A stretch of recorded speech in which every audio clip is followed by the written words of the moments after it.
मई महीने में 9 दिन बंद रहेंगे बैंक, सावधानी के साथ समय रहते कर ले काम। झारखंड में मई महीने में 9 दिन बैंक बंद रहेंगे। वहीं कोरोना वायरस संक्रमण के कारण बैंकों में कार्य अवधि भी सुबह 10 बजे से दोपहर 2 बजे तक ही सीमित कर दी गई। मई महीने में 9 दिन बैंक बंद रहने से कहीं आपको परेशानी ना हो, इसके लिए आप समय रहते आप अपना बैंक का कार्य कर ले। हालांकि इस दौरान मास्क, सोशल डिस्टेंसिंग और सैनिटाइजर का उपयोग जरूर करें। कोरोना के बढ़ते संक्रमण के कारण बैंकों में कार्य अवधि आमजनों के लिए सुबह 10 बजे से दोपहर 2 बजे के बीच हो रहा है। ऐसा काफ़ी संख्या में बैंक कर्मियों के संक्रमित होने व उनकी सुरक्षा को लेकर किया गया है। मई महीने में बैंकों में कई छुट्टियां भी हैं। हालांकि ईद और बुद्ध पूर्णिमा को छोड़कर कई बड़ा त्यौहार नहीं है। इसके बावजूद मई महीने में भी 9 दिन बैंक बंद रहेगा।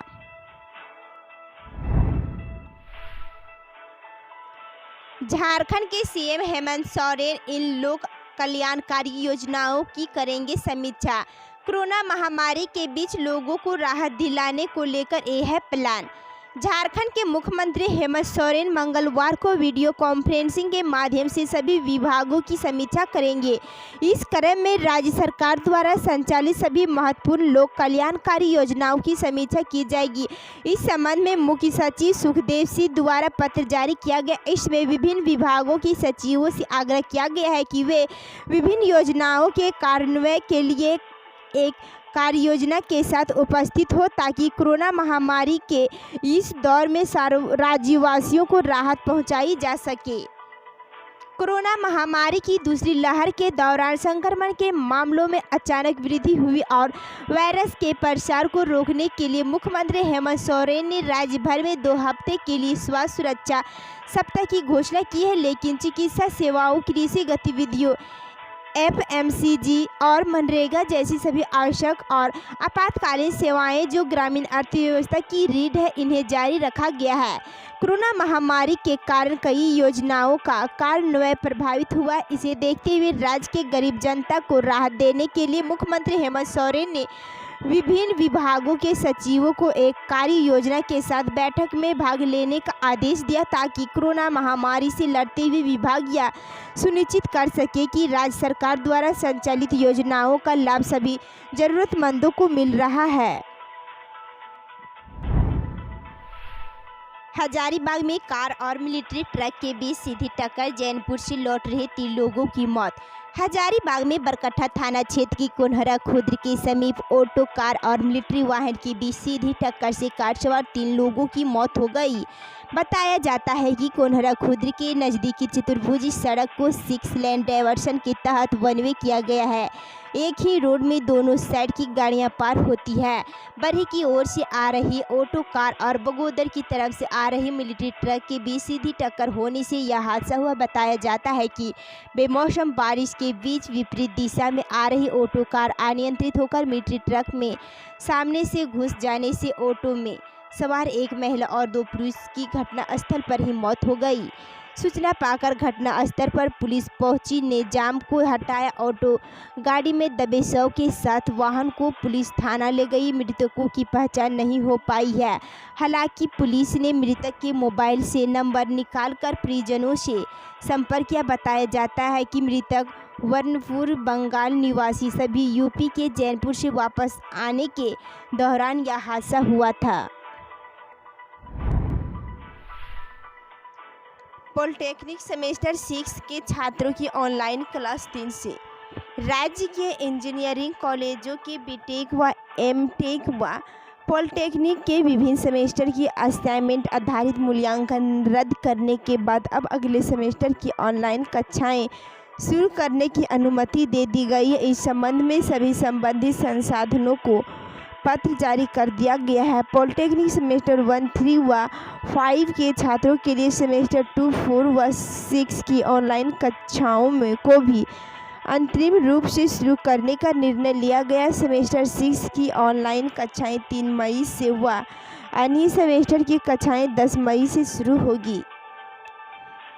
बताते चले कि असाइनमेंट बाधारहित मूल्यांकन को कोविड की दूसरी लहर के कारण अगले आदेश तक के लिए स्थगित कर दिया गया है। कोविड में सुधार होने के बाद इस असाइनमेंट आधारित मूल्यांकन की प्रक्रिया पूरी की जा सकती है।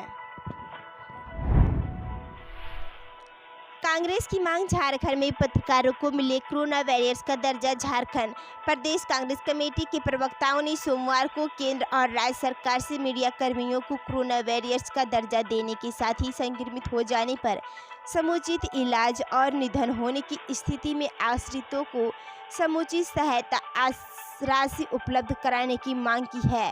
पार्टी की ओर से इस संबंध में मुख्यमंत्री हेमंत सोरेन और वित्त मंत्री डॉक्टर रामेश्वर उरांव से अतिशीघ्र निर्णय लेने का आग्रह किया गया है।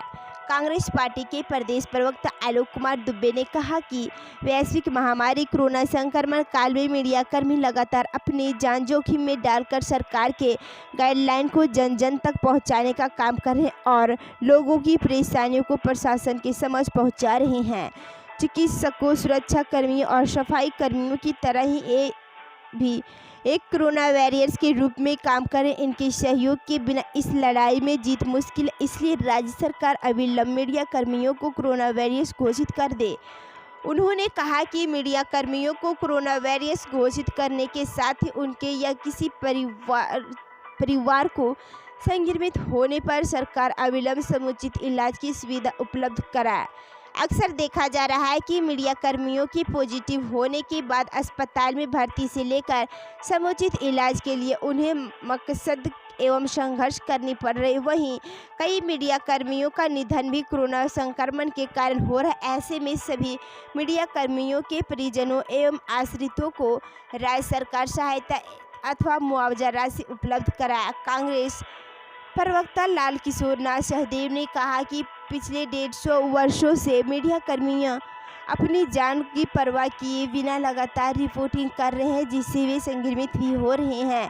झारखंड के भी लगभग 1 दर्जन अधिक पत्रकार संक्रमित होकर अपनी जान गंवा चुके हैं। विभिन्न मीडिया हाउस की अनदेखी के बावजूद मीडिया कर्मी लगातार अपने कर्तव्यों का निर्वहन ईमानदारी पूर्वक कर रहे हैं। देश की आज़ादी के 73 वर्षों में कभी भी मीडिया कर्मियों ने किसी के सामने हाथ नहीं फैलाने का काम किया, परंतु आज उनकी परिस्थितियों को देखते हुए समाज तथा सरकार का भी दायित्व बनता है कि मदद के लिए हाथ बढ़ाया जाए।